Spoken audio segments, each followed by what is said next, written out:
welcome everyone. I am Nihali. I'm a cloud solution architect here at Microsoft focused on advanced networking. And I want to thank all of my presenters and moderators for their support and making this event happen. With me, I also have Kurt from our product management team that has graciously offered to be on this call. So I'll pass the ball to him in a few minutes, but I do want to get you guys familiar with what this series is all about if this is your first time joining this session. So what you see here, the target audience for this series is any cloud architect or professional wanting to run envisioning sessions with your customers and understand the why behind the decisions. The diagrams that you see are all done using the tool called draw.io, which helps us break down complex topologies into layers. And if you would like to learn more about this technique, I would encourage you to review the previous recordings and sessions. This session does build up on the knowledge from the previous session, so be sure to check that out. These are some of the sessions we did in FY23. I might refer to some of them as we did a deep dive, for example, on NVA high availability. We wouldn't be covering that today, but I might refer to that. And so we are here just so you can follow along with me. There is an FAQ link as well. Someone can put the link to this GitHub repo for me in the chat. That would be great. But if you go to the FAQ link, you will see that, of course, there is a feedback form, AVS Pro sign up form over here, and a lot of the FAQs. So you could follow along with us.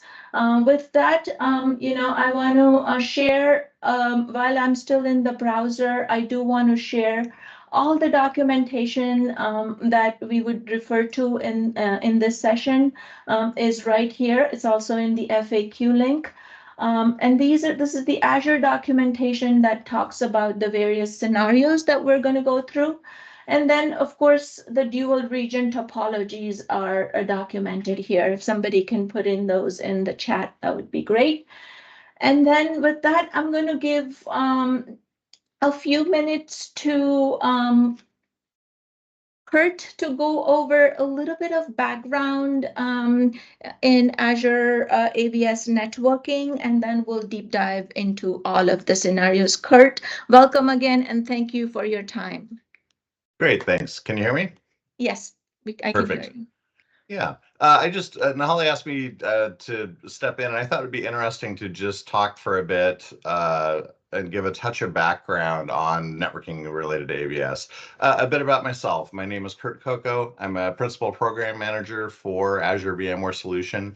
I run a team that's responsible for external networking, so everything related to Azure VMware Solution outside of the NSX Edge, so the connectivity to on-prem, Azure native, and other SDDCs. The team is also responsible for security and responsible for the next generation or future generations of what we're going to deliver as far as AVS and its networking capabilities.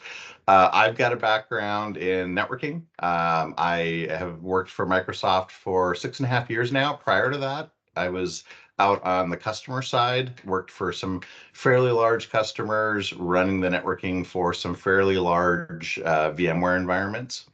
So I have a bit of background in this. And oddly enough, I was specifically hired into Azure back then to figure out how to run VMware on Azure. So have a bit of history with the subject and what's going on. I'm not going to run through all of the typical reasons or introduction to VMware on Azure. The assumption there is that you know it, but of course, it's all of the typical scenarios that customers have around DC evacuation, creating DR and business continuity, hybrid resourcing of keeping a mix of VMware on-prem and up in the cloud in Azure, and all the reasons that drive them around TCO. I only run through that list and say that to say that, what's interesting is we see so many different customer requirements. And I'm really excited about the work this team has done and what they'll be presenting today, because it really is, there has been a lot of work that's gone into making sure we have ways to solve customers' technical, financial, and business needs with the product. And I love to see this, effort and this presentation out to you on ways to do that. Um, Part of the reason for having this is to explain the history a bit and of the technology and the technology selection and why Azure VMware Solutions is what it is today. Of course, the goal when we started was to offer a managed VMware service as an actual Azure managed service up on Azure, adjacent to other managed and IaaS services that we offer.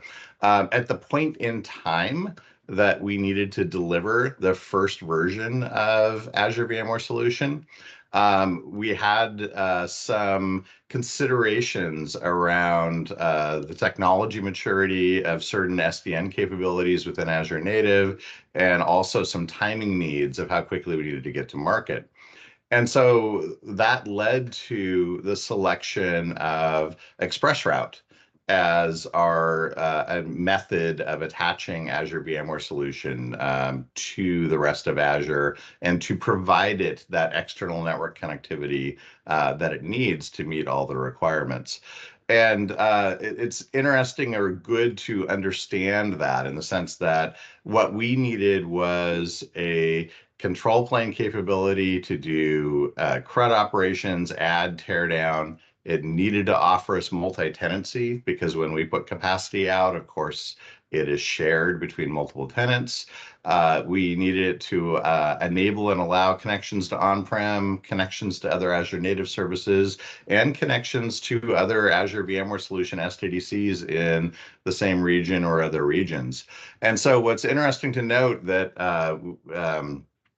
we don't talk a lot about, but we actually took the constructs of ExpressRoute and modified them to run in an Azure data center. And so what I mean by that is, I'm sure you're all very familiar with ExpressRoute as a method to connect on-prem into Azure. And as you can imagine, that's very wide area networking based and carrier networking based. But those aren't the features we needed. The features we needed were multi-tenancy, connectivity, an established control plane, resiliency, redundancy, all the things that ExpressRoute has. And so we did some modifications, and you'll often see in the diagrams DMSE or dedicated MSEE. And so one of the background things to know is that we modified the physicality of ExpressRoute a bit to actually run in our physical Azure data centers with high performance connections out of their physical row, identical to the high performance connections for native assets. And so really think about the ExpressRoute as a logical set of constructs that we borrowed that performs much more like a native data center environment. So that's something that we talk a bit about in the documentation, but it's just a really good thing to know. And then also, the statement around why we selected it, and the point in time that led to it being the technology selection. I say that because there are, of course, some considerations in using ExpressRoute. It was designed for connecting external foreign entities into Azure in this safe, reliable, performant, and secure manner. So it ticks all the boxes of something we needed. But at the same time, what I said, at the beginning of that sentence was interesting, in that it was designed for connecting external foreign entities. It was not designed for connecting Azure managed services and Azure native services into the rest of Azure. And so that has led to some of the work presented today is, okay, if that's the case and ExpressRoute has a certain set of characteristics, how do we solve all customer problems? And so again, tying this back to the work of this team and the things they're going to present, it's just an interesting statement on, yes, we have been extremely successful in solving customer problems. In a couple of ways, it may have been through configurations or concepts that are a bit outside of the Azure native norms, strictly because of the use of ExpressRoute. So just wanted to call that out and explain the history, why we're here, why it ended up the way that it did for now. Now, the last thing, and then I'll close and let you get to the really good stuff. Hopefully this background helps a bit to understand, is we are Azure. If in a perfect world, I would have a service like Azure VMware Solution very tightly integrated with Azure native. And so I'll just say that that is our end goal in the future. It's a ways out. This call and this statement about it isn't any commitments to timing or delivery or things like that. But, of course, the first question that people ask is, why are you using ExpressRoute? If it does have some things we have to work around, when is that going to be fixed? And I will just say that I run the teams that are actively working on pivoting Azure VMware Solution in the future to, I'll just say, not use ExpressRoute and have a much more federated and integrated experience between Azure VMware Solution and Azure native networking. But that's not the focus of this meeting. The point of this meeting and the point of all the work that this team has put together in the documentation is the fact that the product as it sits today can meet a massive amount of customer needs across a wide variety of configurations, requirements, security requirements, performance requirements. And this is just going to be a great forum to explain how those things work, the successes we've had, and provide you tool sets around configurations for how to do networking and more advanced networking with Azure VMware Solutions. So thanks everyone for joining today. Really appreciate your time, and I really appreciate the work that this team has put into this, and I'm looking forward to hearing it myself. Thanks, Nahali. Excellent. Thanks, Kurt, again. Awesome background on AVS networking, and really appreciate your time today. All right, so let's dive right in. We're going to do most of our discussion in draw.io. But before I move away from the browser, I just want to show you one more item here. Is that if you've provisioned AVS, or if you're new to AVS, just a couple things that we would be looking at closely in this session is this connectivity tab. And I'll have screen captures of that connectivity tab, but we'll look at these two tabs, most importantly, the ExpressRoute Global Reach and the ExpressRoute tab.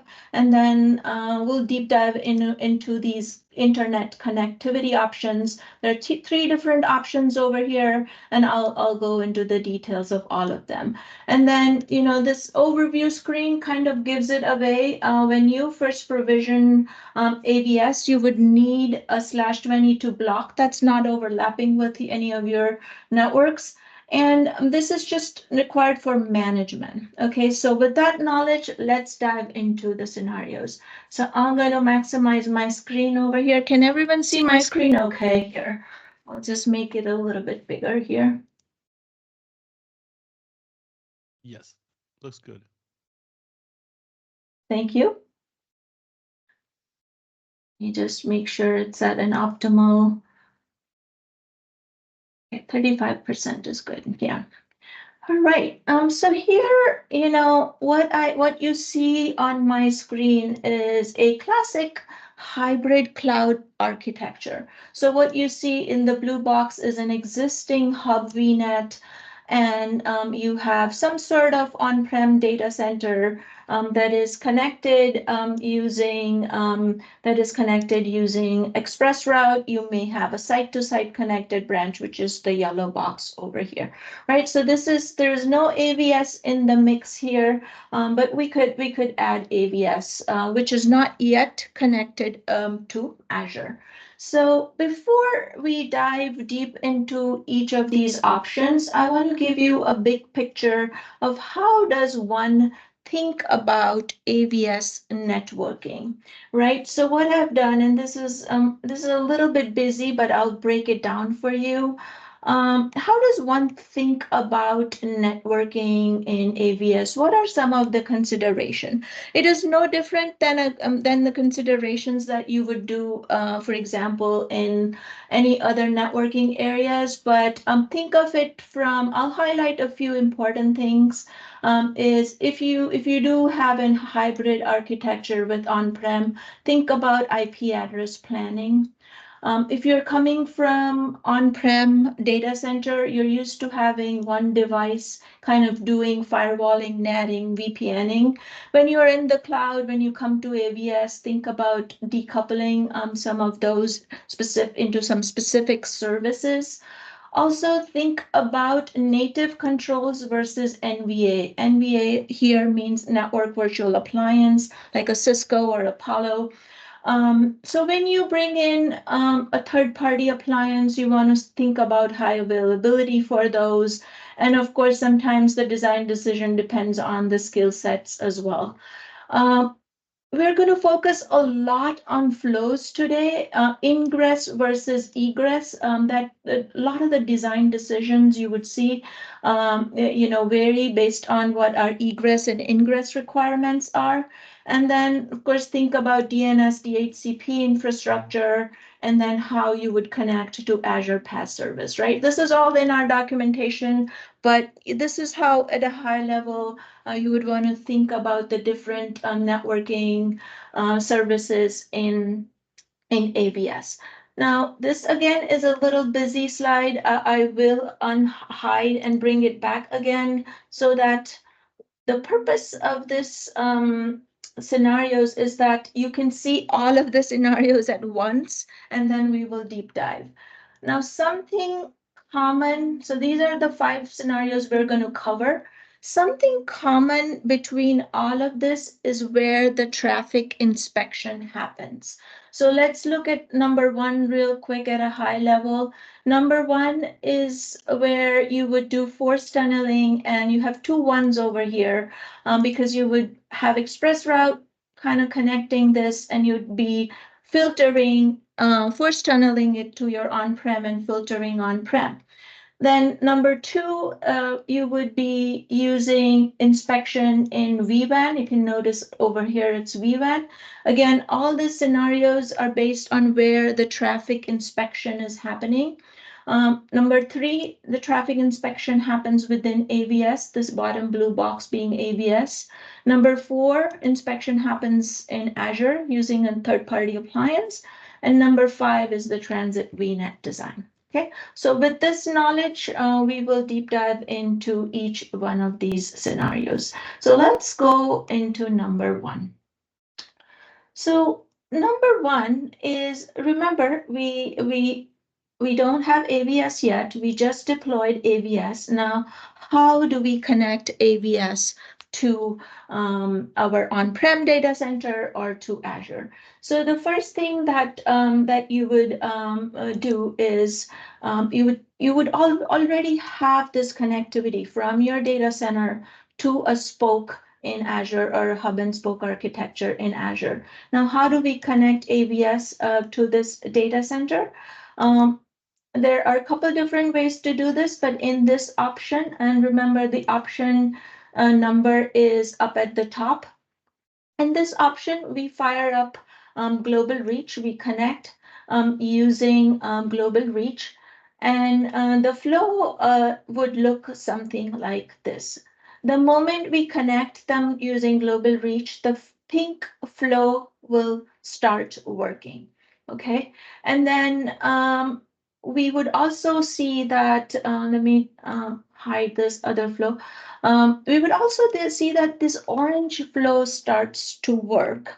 And even though we don't have a connection yet, it works over global reach. So there is this layer of MSEEs and DMSEEs which facilitates this flow. And do we have Daniel on the call here? We have some, maybe he can demystify this layer for us to understand this flow and this behavior. Daniel, can you hear me? Yes, I can hear. Can you hear me? Yes, perfect. Thank you. Yeah, I think Kurt did a really good job at the beginning, kind of demystifying what is the DMSE. One thing that the attendees they need to visualize here is, although we place this diagram like on-premises side by side with AVS, the AVS side is actually sitting inside the Azure region, right? And the way that we do the integration between AVS and Azure native, as well as the interconnectivity with the on-premises, is using the ExpressRoute. So the as you see on the left, the MSE for the customer side is going to be sitting like in a cloud exchange, Equinix or core site, where you have a provider doing the last mile, typically to the Azure MSEs, which are the Microsoft Edge routers. On the right side, the DMSE is kind of mimics the same idea. However, that the DMSE is sitting inside the Azure region, and it kind of provides the same kind of feeling as the customer is connecting from on-premises to the Azure. AVS is going to kind of use the same logic, right? However, that the MSE is a dedicated Microsoft router sitting inside the Azure region, which the main question here is, okay, because it's sitting in the main region, in the same regions as, for example, the hub and spoke that you see on that screen, we're not going to have the same latency, right? Because usually the Cloud Exchange Edge is it can be, usually it's closer to the region, but in the case of the DMSE, it is inside the region. So we should expect like low latency accessing the AVS environment compared to the customer, right?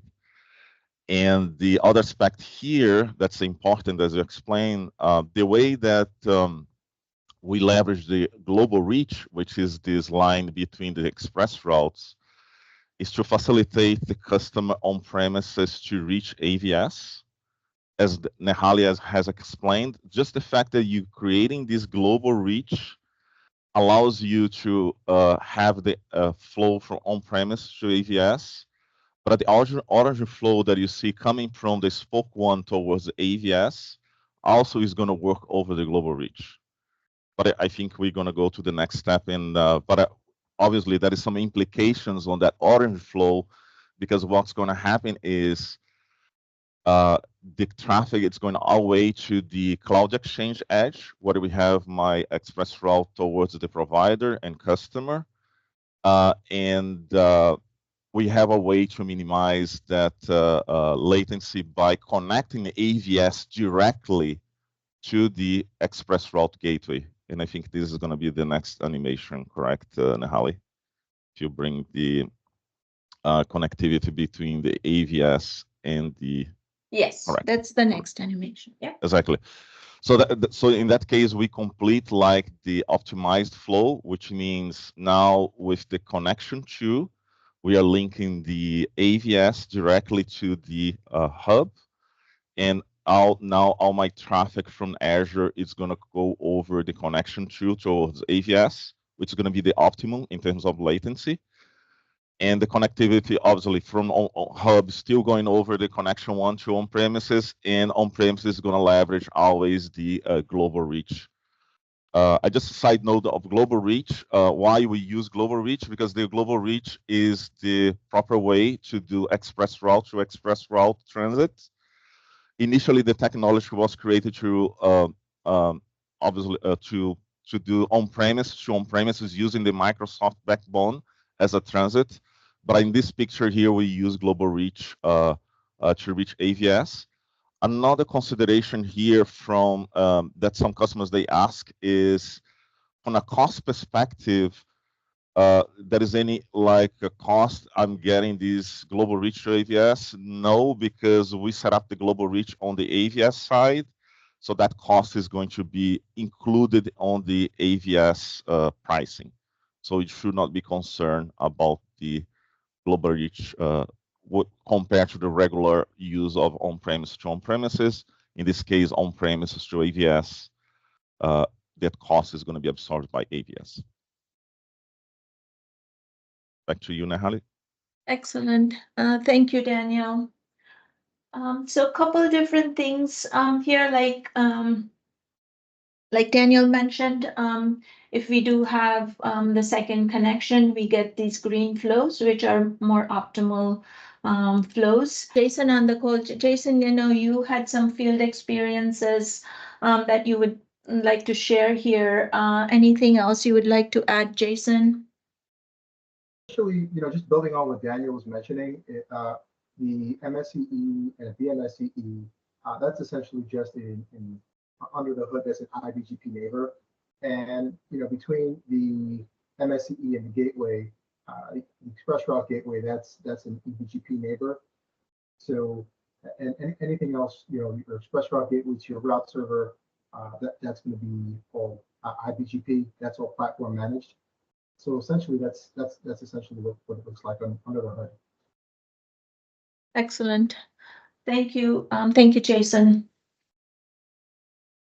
Yeah, so now that we have established connectivity between AVS and the data center, which is ExpressRoute connected to another ExpressRoute connected site, let's look at how do we connect AVS to a site-to-site connected branch. For that, we do need the route server to enable the VPN ER Transit, and once you deploy the route server, we would get this flow, the purple flow, which is from AVS to branch using the VPN ER Transit, and be sure to have the branch-to-branch toggle enabled, right? So that's the purple flow between AVS and a site-to-site connected branch. Now let's look at the inbound and outbound flows from AVS. So remember that we are still using this default SNET, connect using SNET setting. Remember the internet connectivity tab that I showed you earlier? That's where it is set to. So you're currently egressing, your outbound flow is going through local egress from AVS. And inbound, you can use application gateway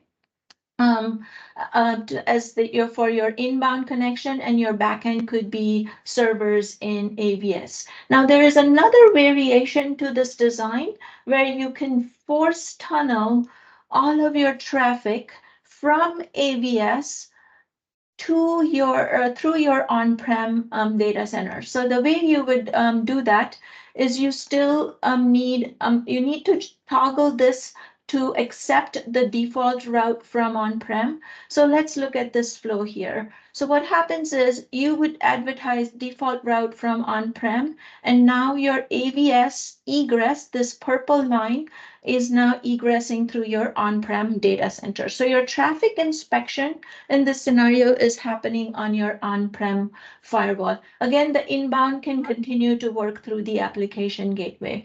Now there is a corner case here with management networks that I want to call out. When you do force tunneling, it will break your /22 networks that you have for your management networks, your vCenter and your NSX manager. The remote sites will not be able to access this management networks because the return traffic kind of egresses locally. So the workaround for this is you want to advertise more specific on-prem networks so that you can access the management, the vCenter and the NSX manager. All right, so that completes the scenario number 1. And I would like to now jump on to scenario number 2, or option number 2. So our option number 2, we are going to, like I showed you before, we're going to use vWAN for traffic inspection.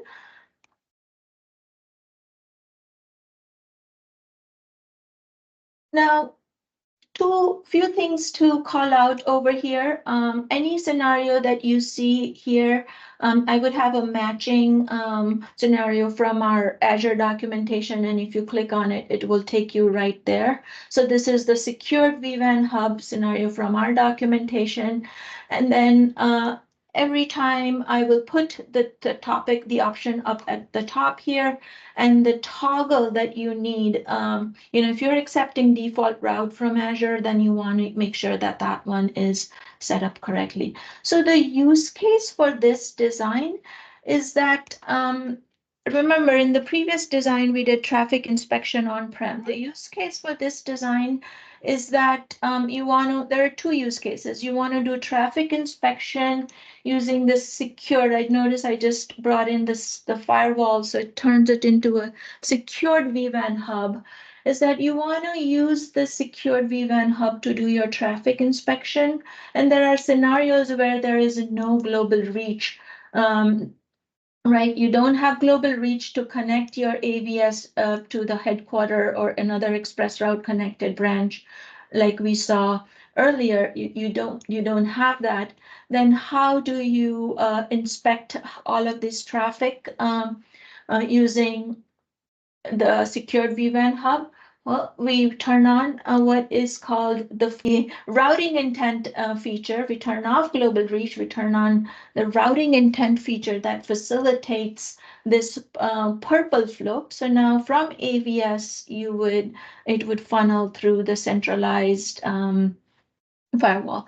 Now, Daniel, I know there are some considerations to think about between global reach and routing intent, and some of the best practices. If you want to kind of go over that, that would be great. Yes. So the first thing I want to highlight here, global reach is always the preferred connectivity method when you want to integrate to AVS from on-premises. So in this case, like Nehali has mentioned, in a global reach scenario, if you need the traffic inspections from on-premises towards AVS, you can place a firewall on your on-premises site, as highlighted in the HQ site, the firewall. But there are some scenarios that the customer don't want to do it, or there is some other restrictions that, for example, global reach is a technology that is not available in all the Azure regions. So in that case, you can leverage these ExpressRoute to ExpressRoute transit over routing intent. The only thing you need to keep in mind is when you enable that transit over ExpressRoute, first thing you have to do, that transit is not enabled by default, even if you connect two ExpressRoutes, connection 1 and connection 2, without the global reach. That transit's not going to happen over the ExpressRoute gateway. So in that case, you need to open a support ticket in order to allow that gateway inside vWAN. And we do have that colored out over the official documentation. So if you go over the documentation of route intent, there is a specific section there talking about ExpressRoute to ExpressRoute transit, and that is a step-by-step what you have to do to enable that. The main consideration here is the way that we do that transit. We use like SuperNet or hairpin traffic. Is not going to be a direct BGP peer between AVS and on-premises. So which means on the route intent, what do? We enable RFC 1918 ranges, and we're going to advertise those ranges to both on-premises and the AVS side. And the vWAN, it's going to attract that traffic towards the virtual WAN hub. In this case, anything that goes over it has to go over the firewall that you have in place inside the virtual WAN. And that's the consideration, right? So you need to keep in mind that's the behavior you need to account when you're enabling the ExpressRoute to ExpressRoute. That is another consideration here is you need to do RFC 1918. And as you see, there's a more specific wider network for /21, which is going to represent the AVS side that you need to advertise to attract the AVS network. And because Virtual One by default is going to advertise RFC 1918, if you don't want to that RFC 1918 on the connection one towards on-premises to leak inside the on-premises, you need to do a filter. There are some scenarios as well where customers, they still need to attract RFC 1918. And the recommendation we give to the customers is to split the RFC 1918 ranges in two networks. So that would be the kind of workaround, because if you are injecting RFC 1918 plain, the Virtual One is not going to be able to install the RFC 1918, so we're not going to have the transit working. So the first step in this case is to split the RFC 1918 in on-premise in each range in two networks, and then Virtual One is going to be able to advertise to both sides, plus the route advertisement of the AVS, the /21 or the 22 should work as well, and you should be good to use that ER to ER transit. So that is so that's why I'm telling you that the global reach is preferred, because it's the easiest way to implement the connectivity. If you want to go over the route of the ExpressRoute to ExpressRoute, you need to do a proper route assessment in order to accommodate those behaviors that I'm explaining here. Back to you, Nehali. Excellent insights, Daniel. Thank you so much. Yeah, so so going back to our flows here, now that we know the best practices, so with routing intent, we will get this purple flow, and we will also get this internet bound flow, the blue flow, showing that your AVS will egress from this vWAN hub firewall in this direction instead of egressing locally. Of course, you have to accept that 0/0 route, like I showed you in the screen capture here below. So you need this setting that says accept default route from Azure. All right, so that's our internet bound flow, and the other flows will continue to work. So between AVS and a branch, this is part of the any to any connectivity, and also by the virtue of this toggle here, internet traffic and private traffic using Azure Firewall. So this is a screen capture taken from virtual WAN hub under routing intent. You want to ensure that your private traffic and your internet traffic sort of flows through this firewall. So I know,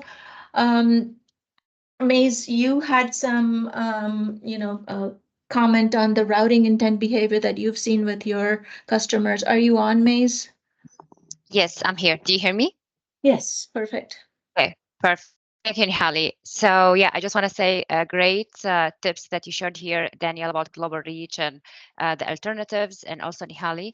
I just want to add, when you enable routing intent here, keep in mind that this will also affect traffic spoke to spoke and spoke to on-prem, meaning all the traffic will be inspected. So any spoke to spoke within the same vHub will be inspected, spoke to other vHub will be inspected, and spoke to on-prem will be inspected. So if, let's say, you are already inspecting spoke to on-prem on the on-prem side, then in this case, you will have double inspection. So just keep that in mind when enabling routing intent on the virtual WAN. Excellent insights. Thanks, Maze. Yeah. Yes, thank you, Maze. Yeah, Sure. so here just a quick call out, if you are using these draw IOs and presenting it to your customers, we do have presenter notes over here. Again, this is downloadable from my GitHub repo. And like Daniel called out earlier, to facilitate some of the discussions, if you click on this link right here, it takes you to the Azure documentation where it talks about how you need to open a support case to enable the routing intent feature. All right, so it's also called out over here, and we do have some presenters notes if you're leveraging this Draw.io to present this to your customers. All right, so with that, let's go into option number 3. Now, option number 3, if you recall, is where we would use the NVA in AVS, right? So in the previous one, we used the inspection in Secure vWAN Hub. Here, we would be putting doing the inspection right here in the blue box, which is AVS.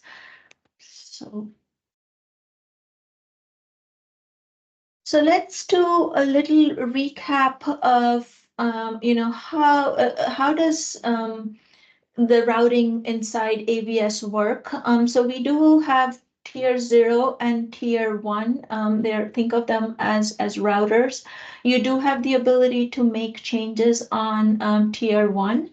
And let's look at how we can drop an NVA or a network virtual appliance in AVS. So as you can see, I just added one more segment, a management segment, but for us to put in a 2-legged NVA, in other words, this NVA would have presence on the outside segment and also on the inside segment. So first thing, if you want to put inspection capabilities in AVS, you need to create 2 segments. Think of segments as layer 2 segments if you're coming from a data center background, more like VLANs. Under the hood, they're running VXLAN segments. But this NVA attaches to the outside segment, and the tier 1 also attaches to the outside segment. The big thing to note over here is that the inside segment is not attached to tier 1, right? So the default gateway on this web VM would be the inside IP of this NVA. So with all of that provisioned, remember that the key thing here is that you're going to use this toggle for internet connectivity. In other words, everything's going to come in and out of AVS using the NSX IPs that are on the edge. So let's look at what the flows would look like, and then I'll show you a little bit about how these IPs are configured. So the way the flows would work is once you have the NVA configured properly, the green flow is showing you the outbound flow, this VM, it all funnels through this NVA, and the blue flow is showing you the inbound flow. So for this to work, we have to set up a DNET and an SNET. So how would that work? So let's take a closer look. Instead of jumping back and forth in the portal, I have taken a few screen captures to walk you through this. So the first thing that you would do, you would need is you can add a set of public IPs that get dropped on the tier 1 router over here. And then we can set up the net. You have to set up 2 nets, one I know this is a little fuzzy, but you should be able to download this. But I took a screen capture so you know exactly how to do this. So for outbound, you need to set up an SNET, and all your VMs would egress using this IP. And for inbound, you need to set up, let me show you one more thing. So for inbound, you need to set up a rule so that your public IP on your tier 1, remember that all of this setting happens on tier 1. The public IP on the tier 1 gets netted to your downstream, either your firewall or your VMs downstream. Okay, so that's how you would set up the inbound net. Again, outbound also goes on tier 1.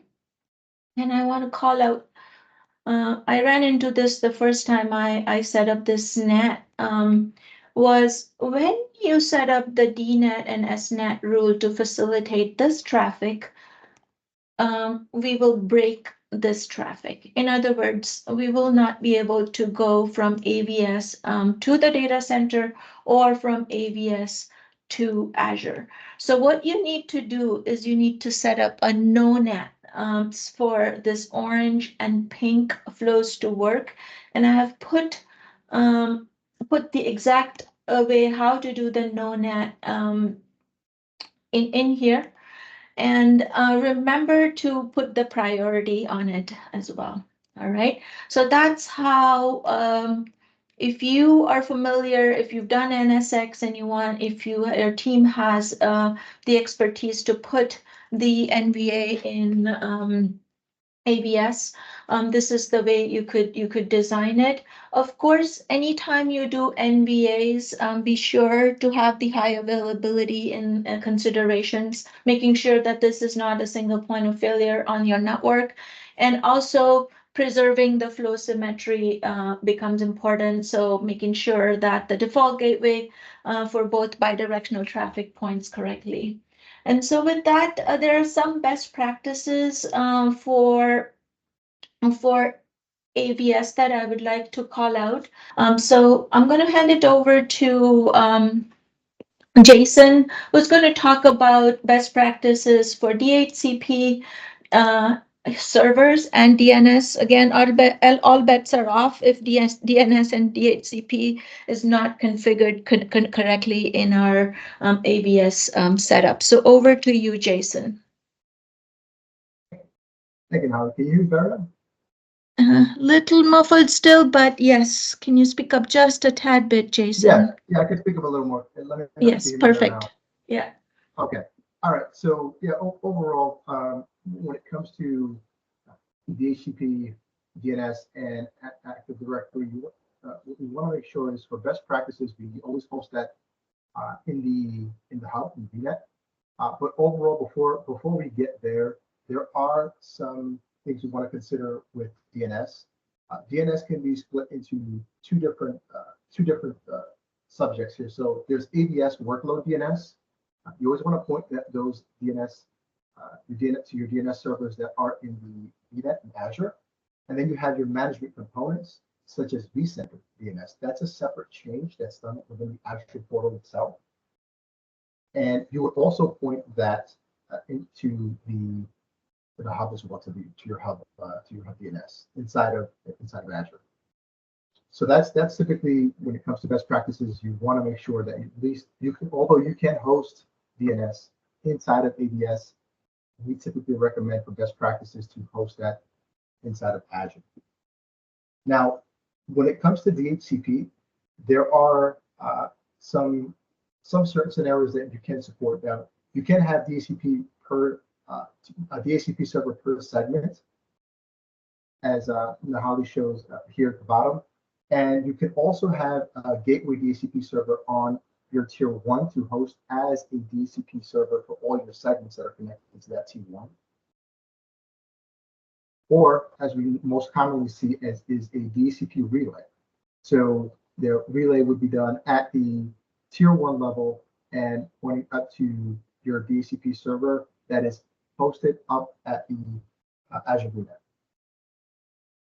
There are certain scenarios. I also want to make a note that there are certain scenarios where you can have DHCP servers over stretched L2 segments. Although we do not see this a lot, we do have documentation that covers this. Just simply a BPDU filter toggle that needs to be turned on.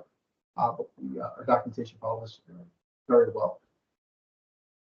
Other than that, when it comes to our internet connectivity from within AVS itself, we just want to keep in mind that there is separate internet connectivity that's provided for AVS, but the default route will never be injected into Azure.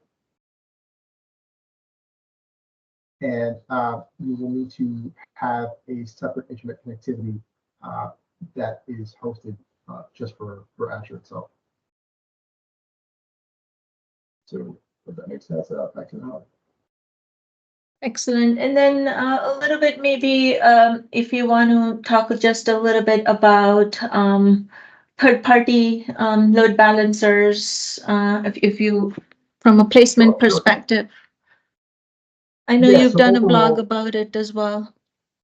Yeah, so overall, we're seeing here, with our NICs, for the NVA, we see that the NVA is actually connected to 2 segments, right? But there's a limitation where you can have up to 9 VNICs on the actual on the VM itself.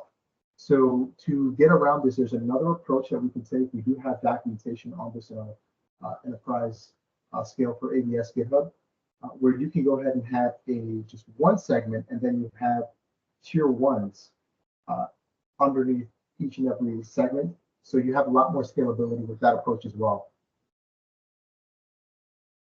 Keep in mind also, when you have redundant NVAs, you want to use anti-affinity rules. And you are essentially responsible for the life cycle of that NVA. Excellent. Thank you so much, Jason. As all of these notes are also presented up here for this scenario. And with that, let me move to the next scenario, which is we're going to put NVA in Azure VNET. Every option that we have here, as you could see, this one is third-party NVAs and hub and spoke. So we're going to put our NVA somewhere over here. And the corresponding Azure documentation is here, scenario 4, and you can click on that, and that takes you right to the scenario as well. And again, I'll just share this toggle for here. Anytime you want to do put NVA here and advertise the 00, for you to accept that default route from Azure, you want to be sure you're selecting this option. Okay, so let's look at the use case for this, right? So you have an existing NVA or network virtual appliance firewall that's already in Azure that you want to use for your traffic inspection. That's the first use case. And then the second thing is that you have a scenario where you don't have global reach, right? Because if you have global reach, you could go to your data center, on-prem data center using global reach. But if you don't have global reach, how would you do the ER to ER transit? Right. So this is these are the 2 use cases: centralized inspection in Azure VNET, in an appliance in Azure VNET, and also the ER to ER transit. So let's see how that looks like. So the first thing you would do is you would have a route server deployed, and you would have an NVA.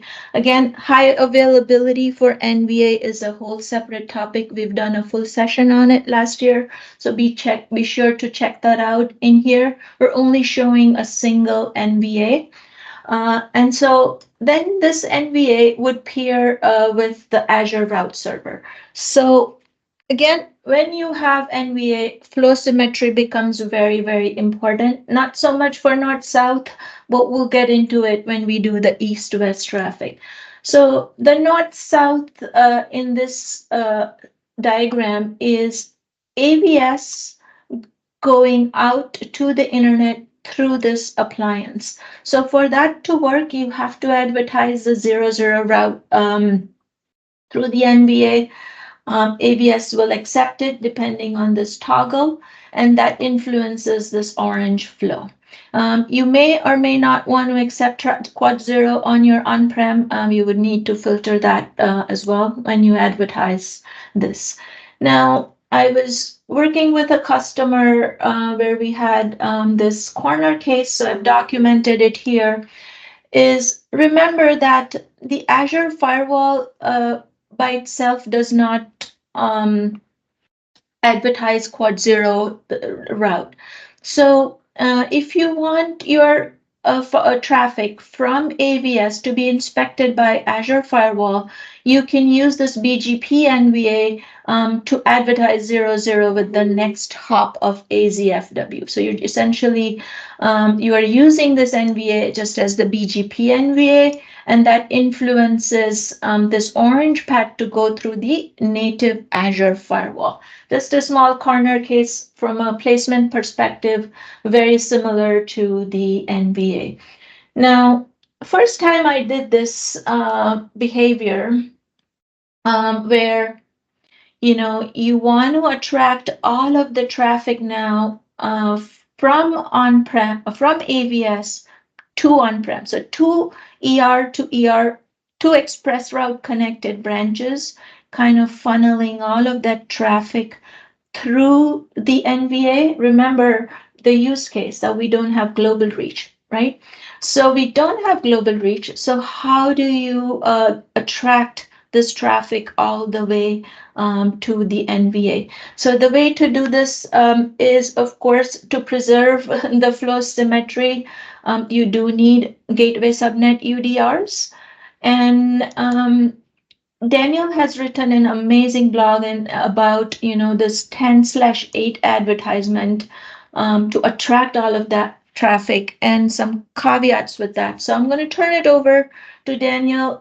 I did link his blog right here. This is a picture taken from his blog and linked to Daniel's blog. Over to you, Daniel, to kind of go over the details of this design. Yeah, thank you, Nehali. Yeah, so what's going to happen here is, so we're doing this harpooning technique where my NVA is going to advertise the 10/8 to both sides, to on-premises and AVS. But there's a side effect here, right? So the transit is going to work. AVS is going to be able to reach on-premises and vice versa. However, as pictured, if you bring my diagram, Nehali, that screenshot, it's kind of, and that is a link for the blog as well if you guys want to go over. So the behavior is going to be the purple flow, where what's going to happen is AVS is going to reach on-premises only over the ExpressRoute. The traffic does not go over the NVA. So the harpooning, in this case, happens in the gateway. And if your end goal is to do the inspection, we need to do an extra step here to make sure the traffic goes over the NVA. So the point also to highlight is that purple flow, when you do the advertisement, which only the traffic only hits the gateway and harpoons over the gateway for both sides. That's not like a recommended pattern from Microsoft's perspective, because the gateway was not designed to handle this type of traffic, that transit. And what you need to, in order to force the traffic to the red line, which is to force the traffic over the NVAs, you need to add UDRs at the gateway subnet. And when you do the UDR and you place the networks for on-premises and also AVS, the more specific ranges for those for both sides, that traffic is going to go to the NVA. And one thing that it's kind of what happens behind the scenes is any traffic actually, I know we may need another session, but any traffic that leaves Azure, as you see on the NVA, it always bypasses the gateway on the way out, and the gateway only processes the traffic coming in. So in that scenario, when you place the UDR sends the traffic to the NVA. The NVA knows the more specific routes for both sides, and is going to be able to send that bypassing the gateway in the way out. So so that's the caveat of this scenario. Obviously, this is not really scalable, because if you have many networks getting advertised from on-premises, if you only have so many routes, they may work, because keep in mind the UDRs have a hard limit of 400 route entries. So the downside of this solution is it's not scalable, right? I would, if you want to do this type of scenario over ExpressRoute to ExpressRoute, I would recommend the first one, the virtual one, because the virtual one does not have that limitation. In this one, we're going to have the limitation of it's more complex because you need to implement those UDRs to send the data plan towards the NVA. Plus, we do have the UDR limitation of 400 entries. And obviously, this is not it's scalable. It works. Some customers, they use in a small footprint, but it's not a scalable solution. Back to you, Nehali. Thank you, Daniel. Yeah, so be sure if somebody can put the link to Daniel's blog. It's also in the FAQ that I showed you earlier. So let's finish the rest of the flows, here. So this one is ER to ER, and let's talk about the VPN ER Transit that would still go through this. So again, this gateway subnet UDR is very, very critical for both on-prem networks and AVS network, and you would have to use all of those specific AVS networks, which adds to the count of the number of UDRs. So be aware of that. And so here, the biggest thing that I want to call out here is while the use case is to funnel all of the traffic through NVA, be sure to check out the high availability for the NVA and the UDR limitation. I know, Jason, in the field, you've had some experience doing running into some issue with this as well. If you want to call out your experience, that would be great. Yeah, so overall, what we've seen is if you have this design and you're using AVS MON, with MON there is an injection of a host route from the AVS perspective. So you just want to take under consideration that when injecting the /32 routes, that will build upon your 400 route limitation for the UDR.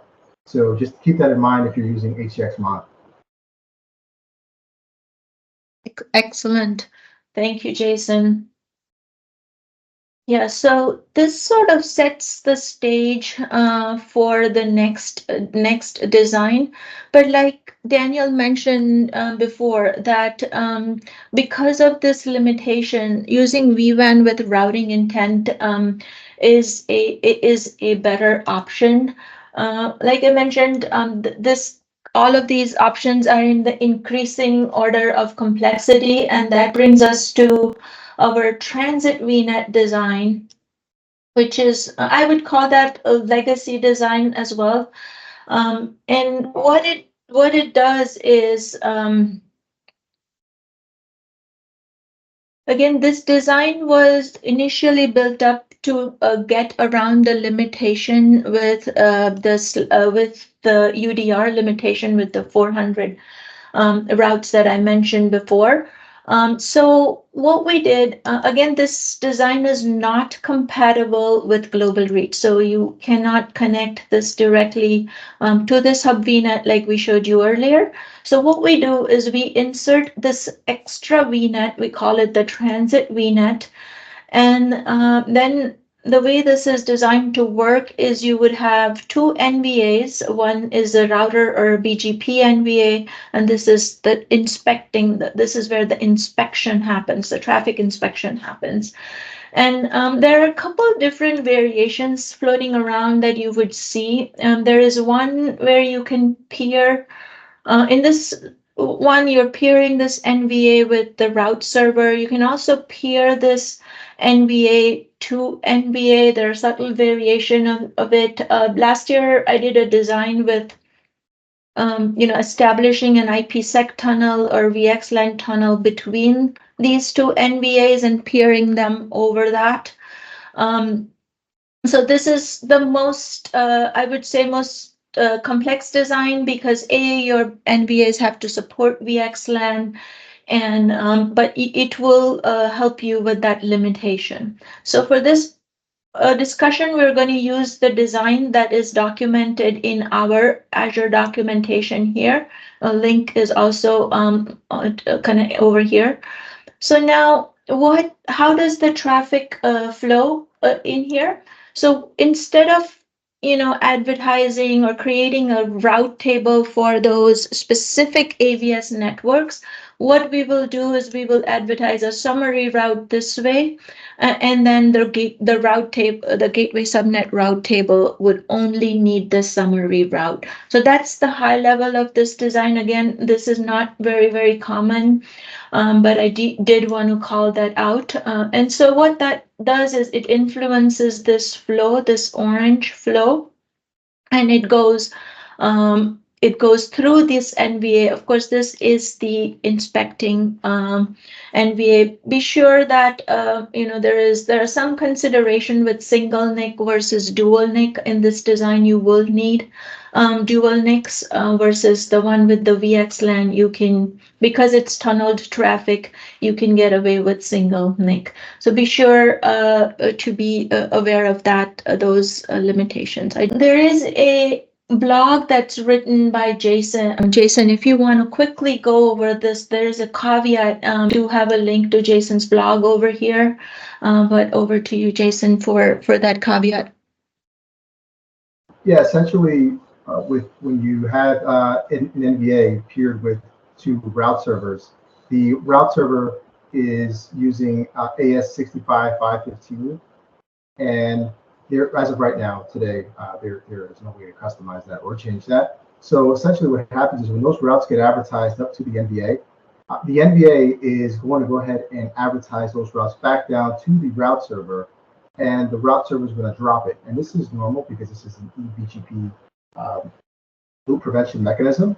So to get around this, you will need to make sure that you do an AS rewrite. So this way, when on the NVA itself, so when those routes go ahead and get advertised up to the NVA will rewrite those ASs and advertise it down to the route server on both sides, and therefore they will not drop those routes and it will get advertised. So just keep in mind that as long as you're using some level of autonomous system rewrite at the NVA level, you should be fine. Excellent. Thank you so much. If someone wants to throw in the chat the link to Jason's blog, I have also linked it here. And so, excellent. So with that, we are coming to the end of the single region design, and let's go into the multi-region design. Just a quick reminder that the multi-region design is part of the hub and spoke draw IO. So it's this draw IO right here. I know we're going to go a little bit over, so if you so we'll have a good recording though. We're going to go a little bit over with this session, it looks like, but amazing content from all of our guest speakers here, so appreciate everybody's time. Now let's look at, we did a deep dive on multi-region in my previous session, but I'm going to ground this discussion. Shruthi and Maze are going to go deep dive into this, but I'll just ground this discussion between just so that we know what was already done really quick. So let's go through the multi-region design, a classic multi-region design, I would call it, with global reach and bow tie. So again, West region, region 2, and they're connected using bow tie. I'll make this a little bit bigger. And global reach. So let's quickly look at all of the flows here. Again, local flows going over the ExpressRoute. Let's look at flows from AVS in one region to the spoke. They would go over the bow tie. Remember that global reach would only be leveraged if this, for some reason, this primary path is not available. And then we would never, in this design, without any NVA, we would not be leveraging the VNET peering. Okay, so those are the different flows to keep in mind. There is this also flow that I want to call out, which is inter-regional flows. These inter-regional flows will hairpin through the MSEE. This is a behavior this is not a recommended behavior that needs a little more discussion. Shruthi, are you on? Can you hear me? Yes, I can. Can you hear me? Yes, perfect. Yeah. Great. So talk to us about this MSEE hairpinning behavior between the interregion traffic.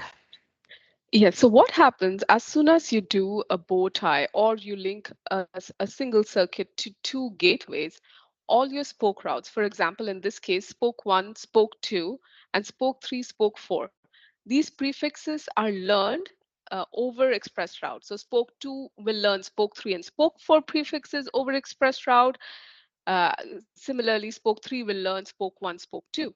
So all routes are exchanged over ExpressRoute the moment you create this connection. So what happens is now there is connectivity between them through the router. So even if you did a peering, you cannot establish that connectivity. So you'll have to add an NVA in it and then do UDRs to get it working, but UDRs will now have to be specific. The moment you do bow tie, you are hairpinning all the traffic to a POP location rather than just simply using Azure backbone. So that causes, that can add additional latency and increase the, if you have critical applications that have to go over peering that need low latency connection, then you want to reconsider the design and look for other options like what I just said, adding an NVA, using specific routes, not doing a bow tie if possible. So that is what we will explore in our next design, what you can do if not using bow tie and things like that. All right. Excellent. Thank you, Shruti. Yeah, so since this is not the desired behavior, just setting the stage for what the options are. So our option would be to use the AZFW, Azure Firewall. Heather has written an amazing blog on how to do this using Azure Firewall so that we can leverage this VNet peering and not have to do the bow tie. By the way, that bow tie behavior is no longer available. You have to specifically toggle to have that behavior out by default. So this is the you can have static UDRs and leverage the Azure firewall, or we're going to use the NVAs to do that behavior. So one thing that you would notice here that I want to show the rest of the flows in this design is that all of your egress, and this sets the stage for Shruti's design, that all of the egress for AVS is still happening locally, right? So the moment you want to bring in egress from Azure, you need an NVA. Remember, the firewall on the native Azure firewall does not advertise the quad 0 route. So you need the NVA to advertise that. But there are some caveats with that quad 0 advertisement.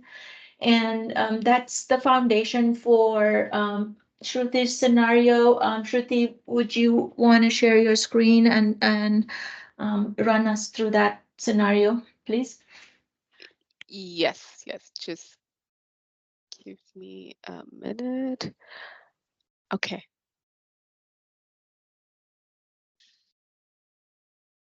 Let me know if you see my screen, just to make sure. It's coming up. Yep, now we can see our screen. Do you see the Draw.io screen? Yeah, we can see it. Perfect. Okay. So just continuing on what Nihali mentioned, like we see there is no you cannot use Azure Firewall. So in this multi-region design, what I have is two hub and spoke topologies with a third-party NVA, which is paired to a route server. We will get into a little bit more detail on why the route server is. It could be for an on-prem branch-to-branch connectivity between AVS to on-prem, multiple use cases. So for now, let's just see that this is what it is US, and I have a replica in East US too. So I have workloads in West, East, and I also additionally have workloads in AVS in the local region. Now, once I have that, all the local AVS workloads are connected to the same region gateways. For now, this is the setup that I have. Now, as we know, when we move on, you have additional requirements that comes in. So the additional requirements come in and say, okay, I have that, but I also need connectivity between the spokes in different regions, right? I need that hub-to-hub connection. So for that, again, I think Nihali touched on this. You can use UDRs on the spokes and NVA to get that hub-to-hub connection. What you have to remember is, or what you can do in current scenario with the setup we have right now is you can have a 0-0 disable propagation on spoke 2 and send all traffic to NVA. And on the NVAs, you can put a summary route for all of your East US prefixes and say, hey, okay, this is the summary from my East US region prefixes. Next hop is NVA 172.17.25.4, which is nothing but the NVA in the East. Similarly, you'll have to replicate that in West. This is much easier to manage because you're just using summary routes and you get your hub-to-hub connection. Additionally, you will also facilitate your spoke within a region, that connectivity using the NVA. Internet egress also traverses through the NVA. So we have all the flows in the region sorted and multi-region sorted. Now let's get a little more in depth about AVS. We spoke about, okay, we got connections across the hubs, but we also need connection. Let's say West US hub and spokes need connection to AVS workloads that are in East. So the idea was, okay, let's do a bow tie because East needs connection to AVS workload in West. So West needs connection to AVS workload in East. So let's just do a bow tie. So the moment you do bow tie, you get connectivity as you expected. So now all these spokes here and the hub here has connectivity to workload here. Similarly, spoke 3, spoke 4 has connectivity to workload in West. But there is a side effect that we just touched on, right? The moment you do this bow tie, unless you are using the new feature that we came up with, what would, if this is an existing bow tie, what would happen is these prefixes will get exchanged, meaning now spoke 2 knows about the specific prefixes of spoke 3 and spoke 4. So the NVA knows about those prefixes and will ignore the summary UDR that you had put and will traverse via the hairpin. But with the new feature, you can disable that exchange altogether. Actually, if it's a new peering the new connection that you create, it will be disabled by default. So the good thing would be at that point, this hairpin will not happen, meaning spoke 2 will not receive any prefixes for spoke 3 and spoke 4. So you can still use the summary at that point. So these are a few things to keep in mind when you design your network and few toggles that you need to know to enable or disable as and when required. So once I call that caveat, we have a bow tie, and as I told you earlier, everybody wants all the spokes, they want everything to exit via the NVA for internet traffic. We have the same requirement for AVS. So we start advertising 0-0 because we want AVS to exit to internet also via the NVAs in their local region. So West AVS needs to use NVA in the West. East needs to use NVA in the East. So we advertise 0-0 out of the route server, NVA in the route server combo. So then what is the impact of this? 0-0 flows to AVS from West to from hub and spoke in west to AVS in west. But what also happens is it also receives the 00 from east because the AVS circuit is connected to both gateways. And since it's both are coming from the gateways, when the ExpressRoute or the DMSEs look at these prefixes or the 00, they look identical path. So they're identical prefix. So what would be the impact of that identical prefix? The impact would be that you would see the flow ECMP. You will see, hey, I'll have the flow from internet. Now I'll have the flow to internet from both west and east. So at times you will see it going through west, which is exactly what you wanted. But at times you will also see it go through east, which is not what you wanted. So we think about a solution. We say, okay, how do I resolve this? What do I do? And we think, okay, let me make this path longer. I will make this path longer, and I'll make sure west prefers west.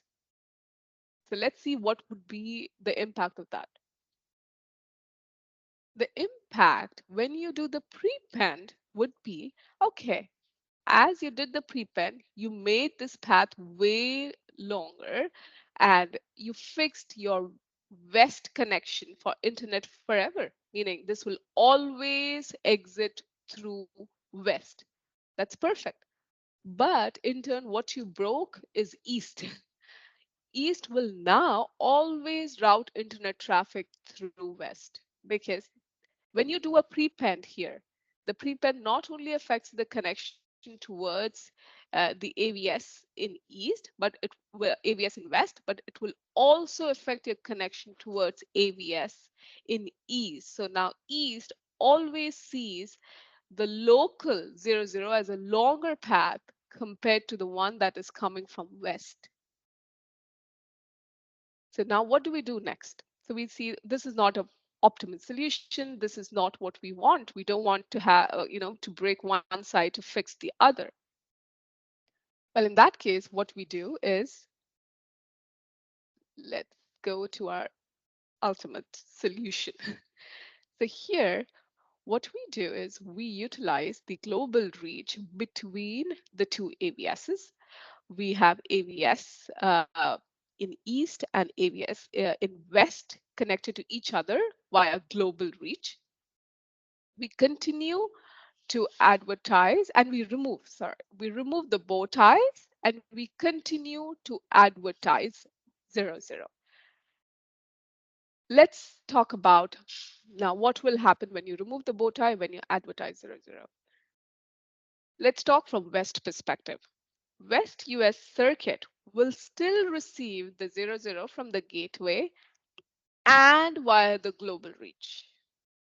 But it would prefer the route, the 00, or the green flow as the primary path, and the blue flow that you see here as a failover path in case we lose the 00 from the local region. For some reason, the NVA had an issue. But why is that? Why would that happen when I receive 00 from both paths? The reason lies behind the earlier explanation, which I think Nehali and Jason touched on. ExpressRoute here will receive the routes from gateway and global reach. Both will have identical AS path length. They will all look identical, but between gateway and the DMSE, it's eBGP connection, and between between the DMSEs via the global reach, it's IBGP. So that is what will break your tie here, and you will make sure you always use the gateway path rather than use the global reach path.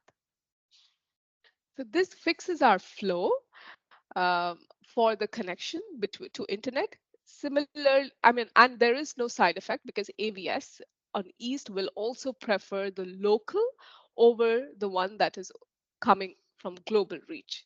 So this kind of sets the stage for a more reliable connection, for more predictable routing, specifically for internet egress, because that's what I've touched on here. But you will see a lot of other scenarios will also be resolved here. One thing to call out here before I hand over it to Nehali is you will have the same side effect that we spoke about even with global reach, right? Where these spoke prefixes will leak on the other side, right? Unless you have the hairpin disabled on the connection, right? So be aware of that, that the route leak across the regions can still happen. What you also notice is the 00 that I just spoke about, it will get to the DMSE here. Yes, via global reach, it will get to the DMSE, but it will never get to the gateway, because in this specific AVS scenario, you might see different behaviors in different scenarios. But here I want to call out specifically for AVS. You will have a community attached when the routes are sent to AVS, when there is an NVA route server combo. So eventually when it gets to the gateway here, it will be dropped. It will be dropped. So this gateway will never see the 00 that is advertised from East US. Similarly, East will never see the 00 advertised from West. So you don't have to worry about what will have to happen to my hubs when I lose the local 00. They will not go all the way to the other region. That's a few of my comments, and I just covered the scenario. And with that, I'll hand it over to you, Nehali. Thank you so much, guys. Excellent, Shruti. Yes, definitely a level 400 scenario for sure. But this is really good when you're doing a highly available design with AVS. And with that, we have another level 400 type scenario. I know we're running a little bit late here. So we're going to have a recording if you do have to drop off, but I would like to have Maze to present another one of those highly available AVS designs. If you, Maze, can you hear me? Yes, I can hear you. Perfect. Yes, Yeah, I could see it now. Perfect. Okay. So I will talk about the high availability design options for between AVS and on-prem. We will start with a single region and then we'll expand to multi-region. So in this diagram here, what I have is I have an AVS, and I picked just West US as an example for a single region. AVS come with its own ExpressRoute circuit as part of the AVS deployment in Azure. And we have this circuit connected to an Azure environment. This Azure environment can be either built over hub and spoke topology or virtual WAN topology, doesn't matter here. All what I care about is this connectivity endpoints, which is here in this example is an ExpressRoute gateway to terminate the circuit into Azure. And also we have an on-prem on the West region where it's connect to Azure using ExpressRoute as a private connectivity to the cloud. There is also an option to have a VPN, but this will come later through our discussion. So simple way to connect now on-prem to AVS is we have global reach, which is this virtual link that will give us this direct connectivity between on-prem and AVS. But as we can see here, this is will introduce a single point of failure, because if this circuit is down for any reason, let's say fiber cuts, hardware failure, sometimes the peering location is down where our two physical links that provide to the customer doesn't matter anymore because the whole peering location is down, then this global reach won't be in the picture and the connectivity between on-prem and AVS will get lost.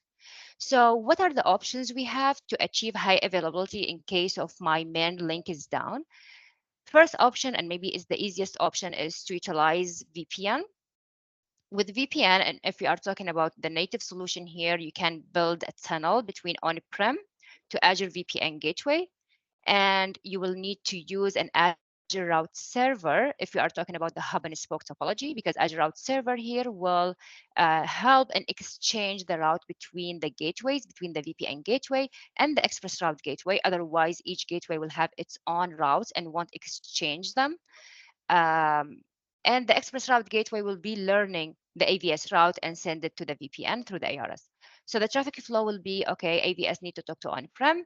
It will go over its own circuit that's not affected by this circuit failure, go up to the ER gateway send the traffic to the VPN gateway, down to on-prem, and vice versa, VPN, ER, back to the AVS. However, in this design, you want to consider the bandwidth limitation because every tunnel can support up to 2.3 gigabits per second, let's say, as a bandwidth. And if you want to accommodate the already existing circuit, or let's say the main circuit bandwidth and and the circuit bandwidth on the AVS, which is, let's assume here is 10 gig, for example, you will need to build multiple tunnels. And you also need to plan for the VPN gateway bandwidth. For example, hub and spoke support up to 10 gig as a bandwidth, and virtual WAN support up to 20 gig. So if we want to utilize, let's say, 10 gig of the VPN gateway to match my local circuit, my main circuit, and let's say AVS circuit, if it's 10 gig, then I have to build 4 tunnels. I have to manage those 4 tunnels, and I have to have 2 public IPs to achieve these 4 tunnels. The other thing that we need to consider here is latency, because those tunnels will be built over over internet, and latency is not predictable over internet. The other option is that you will have a new circuit altogether built in different peering location than where you have your main circuit at.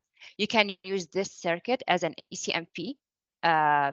For example, let's say active, if it's in the same bandwidth as your main circuit, or you can have it just there as a standby circuit for whenever there is a failover. And for this, you will need to prepend the routes going over this one. Otherwise, AVS DMSCE will just be doing ECMP in case the circuit has a lower bandwidth than the main circuit. And for this design, actually, we have now a new model. It's in a public preview for ExpressRoute circuit. It's called Metro ER, which is mimicking what I'm saying here, where you will have 2 circuits in 2 different locations. It's actually, one circuit, but it's in 2 different peering locations in the same city. This way, the 2 links that we give you today that are out of the same peering location will be actually 2 different links out of 2 peering locations. So this Metro ER will give you redundancy in 2 peering locations in one single circuit. So you will not have to launch a new circuit altogether and have it as a standby or ECMP over the 2 circuits. This Metro ER is today in public preview for Zurich, Singapore, and Amsterdam. And we are also expanding into the US regions, where we will have Atlanta and Chicago. Hopefully, the estimation time is in September. Okay, now let's say we have 2 regions, right? I will expand to East. And of course, I'm having the same setup as I have it in the West. What are my high availability options in this multi-region design? This will depend on what the on-prem is sending over the local circuit to Azure. So let's say first assume that the on-prem in the East and on-prem on the West are advertising 2 different prefixes, 10.10 from the West and 10.20 from the East. In this case, what we can do is we can leverage the existing circuits as my failover circuit whenever my local is down. So I will build a global reach 2, which will connect AVS West to the circuit in the East side, and I will connect my East AVS to the circuit in the West circuit side. How will the traffic flow in this design, let's say, and what are the things I will make or I will add in order to make this work correctly? I will advertise a supernet from each local circuit in each region in order to attract the traffic in case local circuit to AVS is down. So for example, here, let's say in normal days, AVS West will go over global reach 1 because 10.10 has longer prefix than 10/8 that coming now over this global reach 2. Only if this circuit is down, I will ride over global reach 2 to go to on-prem. Same thing from the East side. But what if I actually don't have same prefix? different prefixes. I actually have same prefix advertised from both side, on-prem East and on-prem West. So let's say 10.10 is coming from West and 10.10 also come from East. Will this design or will this connectivity still work in my case? It will not work, because what will happen is, if I don't do anything right now, 10.10 is coming over my global, over my local circuit and also over my cross-regional connection, right? So what AVS will do, AVS DMSCE will do, it will just ECMP the traffic, which is not something we are looking for, because we will end up with performance issue and suboptimal routing. So this is one reason we don't want to do this. And if we say, okay, what if I use AES prepend? And because as of today, there is no mechanism to control what global reach preferences at the DMSCE circuit. If we say, okay, I will prepend, it will work for one region, but it will not for the other work for the other region. Because, for example, here West, let's say, will have 10.10 with a shorter AS path going this path, and East will prepend. So this will work perfectly for the West, because it will always prefer its own local, and only go over global reach 2 if it's down. However, we messed up East here, because East local will be always prepended, and global reach 4 that connect me to the West will be the shorter AS path. So this is not an option. The options again are back to what we said earlier on having site-to-sites, VPN tunnels, rely on VPN tunnels as your failover mechanism, or as mentioned earlier, have a new circuit altogether. The new circuit will be serving as your standby, or you can use it as an active. Or if both of these options are not like an option for you because of cost implication of having a new circuit, or the bandwidth restriction on the tunnels and the public IP requirements for building multiple tunnels, then the other thing that you can do is, let me just return the global reach 3 here. The other thing you can do is, we know that you can create a global reach, right?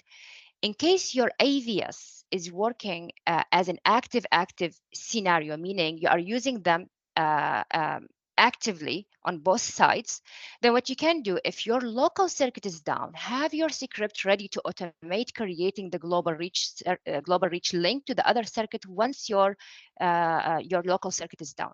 This will take a couple to few minutes to be up and running, but you will here, risk the downtime during this creation time for this global reach. But there is other use case where I've been working recently with one of my customers where they are using AVS East and AVS West in a different mode, which is, let's say, an active passive or active standby or primary secondary. In this case, what you can do is, instead of let's say you link all the circuits all together, just have the global reach already established and being there all the time for your primary region, meaning you will have your local, and then you will have this already established and deployed, linked to the other circuit and the other region. Prepend the 10.10 on this side. So in this case, you're making sure if this local circuit is down, this global reach 3 is down, you of course riding over this global reach. There is no downtime of the creating the global reach at the time when the circuit is down, because it's already there. And this AS prepend here won't affect your West, which is your standby region, because this is the only way it's learning this 10.10. So it's not comparing with anything else. So all the traffic will in normal days just go over this circuit. In case this will go down, you have your script that's again ready and linked to the other circuit. Remove that link once your circuit is up. So these are the common patterns and options for the high availability between AVS and on-prem. I hope this have been helpful. And back to you, Nihali. Yeah, we could see it, Jason. Okay, awesome. So this is a blog that I just released. This is pretty much building upon what we were just talking about before with AVS. So this is a dual region AVS design with global reach using secure virtual WAN. Let me go over the design here real quick. So here what we have a virtual LAN that spans 2 regions. And we have a hub in each region, hub firewall. In this case, this could be integrated NVA, this would be Palo Alto SaaS or Azure Firewall. And we have 2 AVS private clouds in each region. And we also have a virtual network in each region as well. So now when it comes to connectivity, each virtual network is going to connect to its corresponding regional hub. So in this case, virtual network 1 connects to hub 1, and virtual network 2 connects over to hub 2. For AVS in region 1, Excuse me, Jason. Excuse me, sorry to interrupt, but could you speak up just a little bit? I think I'm having a little trouble hearing you. This sound better now? Yes, thank you. Okay.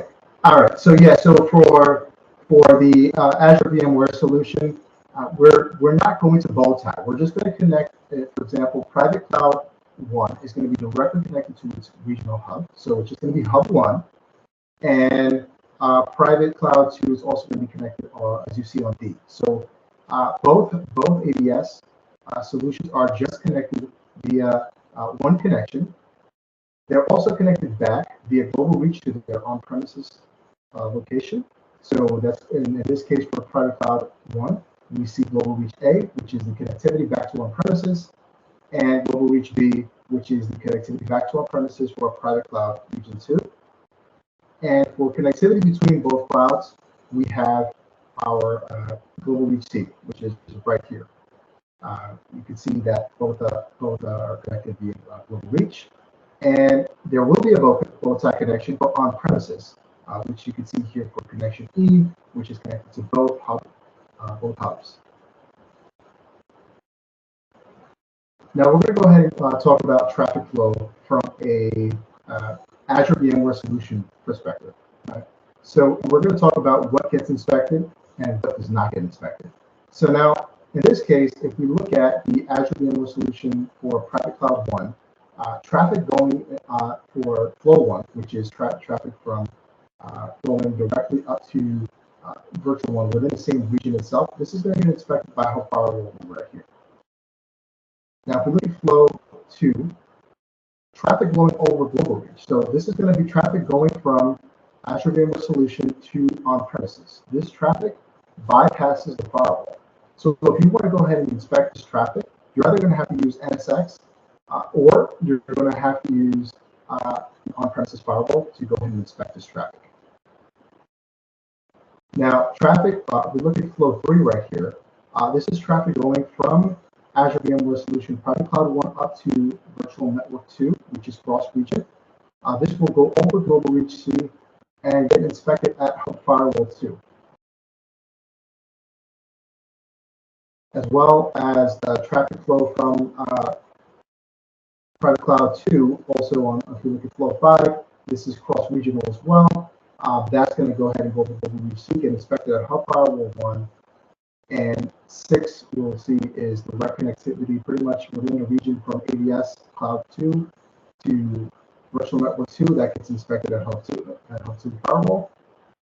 And again, traffic between AVS 2 to on-premise will bypass the firewall, as you can see with Flow 7. Now, from an on-premises standpoint, we're going to look at this as well. We already talked about what the traffic flow looks like for traffic flow 2 and traffic flow 7. But now, when on-premises needs connectivity back to our virtual networks, for example, flow 8 needs to communicate pretty much on-premises to virtual network 1. This traffic is going to go ahead and flow up and get inspected at Hub Firewall 1. And same thing with flow 9. So this is going to go ahead and get inspected up to Firewall 2 for traffic going up to Virtual Network 2.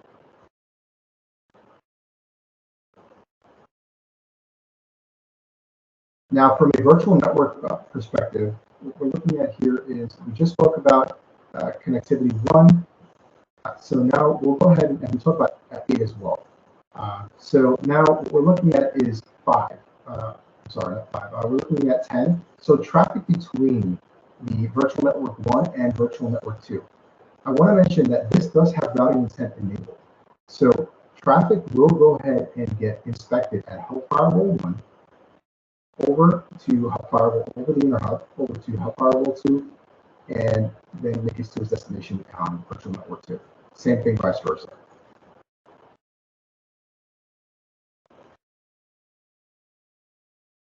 And other than that, all other traffic from the virtual network will remain the same as we just spoke about before to its corresponding destination.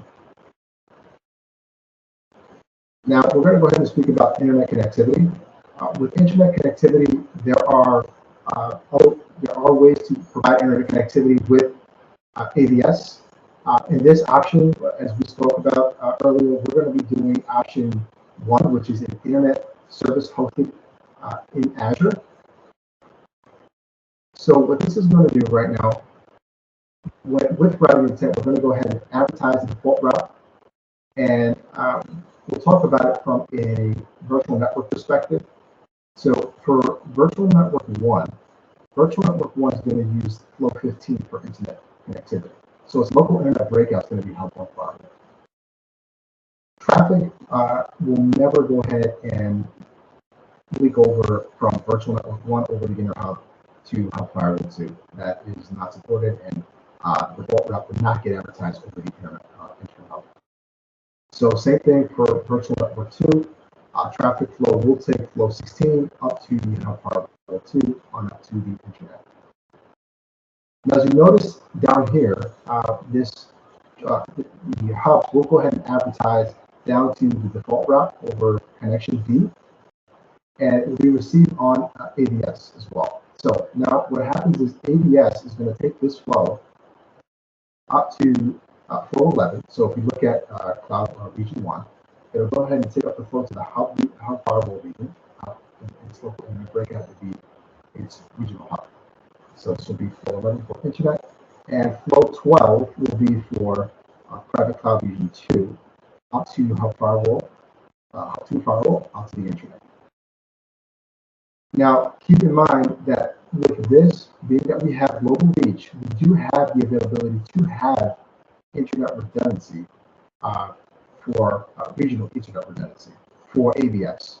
The reason why is because as these routes get advertised down to our MSCE, we will also advertise this over, which is here you can see the routes being advertised over to global reach via the MSCE as well.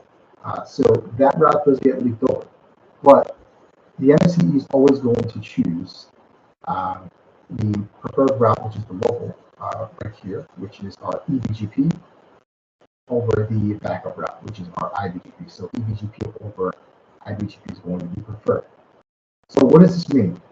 In the event that we were to have an outage at region, for example, hub 1, the flow is actually going to look now for cloud 1. It's going to take flow 13. It's going to actually go up to the MSCE and route on over the global reach up to Hub Firewall 2, and its internet breakout will be via Hub Firewall 2.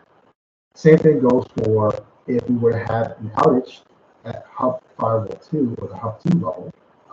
The private cloud 2 is going to take flow 14. So go ahead, route up to the MSCE, and then route on over global reach, and then on out to Hub Firewall 1. Also, another thing to keep in mind is now that we're advertising still this default route from connection D, it will be leaked over your global reach. So in this case, global reach A is going to leak down the default route, advertise it to on-premise, and so will B, the B side, will advertise it to on-premise. So you just want to make sure that you're filtering out the default route. This way you don't impact any internet connectivity on premises. This is a blog I just released yesterday, and we'll go ahead and share it. And it has a lot more details than I just spoke about right now. It pretty much wraps it up. Back to you, Hal. Excellent. Thank you so much. I did share the link to Jason's blog in the chat. Thank you everyone for joining. The recording will be available using the same link. and it would also be available using the GitHub repo link that I have pinned to the chat. And be sure to provide us feedback on this session. And thank you again, everyone, for joining. Bye, everyone.